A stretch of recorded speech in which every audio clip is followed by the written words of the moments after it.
Let me tell you how this book increased the revenue of one roofing business from $2 to $3.5 million in just 1 year. So, Chris, we're going to be talking about the one-page marketing plan book today. So for the people who haven't read the one-page marketing plan, how would you describe the big idea behind it? One of the reasons I love this book is it helps you put an actionable marketing plan for your business in one piece of paper. Going through this book, you read it chapter by chapter, and then there's a section in here that is this big where you can take notes or put it on another sheet of paper and build out what an ideal process looks like for your contracting business. So the idea behind the one-page marketing plan is essentially when you market to customers, marketing is not just a front-end thing in your business. Marketing is an entire process, not only from the initial idea of it, of who is that person and what is that pain point that is trying to be solved, thinking through the emotions that they face and how you message your brand to them, but then also how do you support them through the process of becoming a customer. What is the softwares you're using? What are the steps that you do along the way to make sure that your homeowners have the journey that they are expecting and that they want, not the journey in the process that you have built or set up thinking it's what they want. The year when I was in a roofing business and I read this book over a winter during our off season, and the following year we went from $2 to $3.5 million in revenue without changing anything, but changing a lot of what we did, because a lot of the things that we did right in the business were ideas that are kind of brought out in this book, but it helps you think through a lot of other things that you're probably not doing or haven't considered to help you really build a marketing plan that starts with an ideal customer, ends with a referral and a review, and starts the cycle back over again. All right, so Chris, in the before phase of the plan, he talks about picking a target market and craft a compelling message. For roofers, how important is it to niche down, like focusing on storm damage, luxury roofs, or certain neighborhoods? One of the things I talk to a lot of contracting owners about is, their desire to expand into all sorts of things. I mean, I talked to somebody who has a roofing business, they have gutters with it, and now they want to add windows.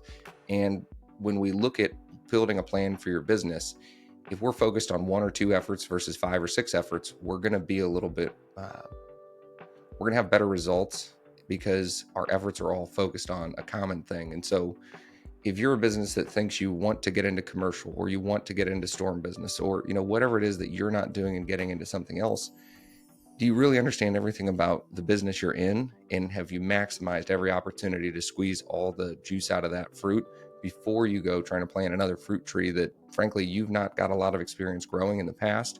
So I think it's one where if you really look through and see, would it be easier for me to make an extra $500,000 adding to the business lines I already offer, or would it be easier to start something else from scratch that we don't have experience from? I think a lot of times people can get better results if they just focus on what it is they're already doing and do it better versus trying to look for something new.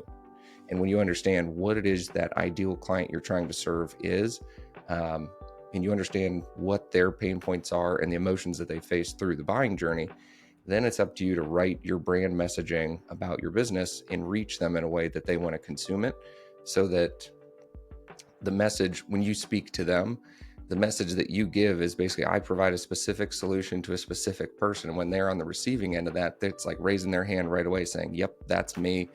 I know that you are the one that's going to be able to help me with this. All right, Chris, so when we get to the during phase, capturing leads and follow-up, what is the biggest mistake roofing companies make after they get the first inquiry? The number one mistake that contractors make is not responding to their clients fast enough. I can't tell you how many times I've talked to contractors that tell me they need more leads, they need more this or that, when it turns out they need a better process that ensures that their homeowners are getting a contact right back from them within the first 30 seconds. So making sure that you have the right tools. Shout out to Proline. Proline is a great tool that has an integrated speed to lead platform where it'll text, email your clients the minute that they submit a contact form on your website, allowing you to have a 5 times greater chance of converting those leads versus if you let that person go to, hours or days later.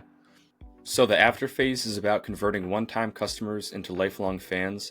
What is a simple way a roofer can generate more referrals and repeat work from past customers? The number one way that you can increase the reviews and referrals that you get from your customers, deliver a world-class experience. And so you need to ensure that every step of that process, that homeowner feels that they have the opportunity to communicate with you. They have the opportunity to have questions asked and answered by you and your team.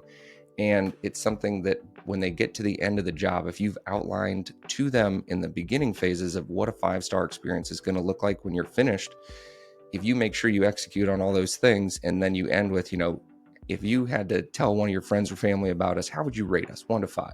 So I'd give you 5 stars. Boom, there's your opportunity. You ask for that review. And then you say, do you happen to know a friend or family member that might actually need our services? If you're not asking your clients for a review and for a referral on every project, is it because you're afraid to do so because there's issues with your process that is keeping you from getting that 5-star review? If there is issues like that in your business, this is where SMA support could help. So reach out to us. If you want to check out the One-Page Plan Marketing book by Allan Dib, fill out the one-page marketing plan, book some time on our schedule, and let's hop on and talk about the ways that you can build your brand and grow your business while doing more of the same instead of looking for new things and new shiny objects to bring in. So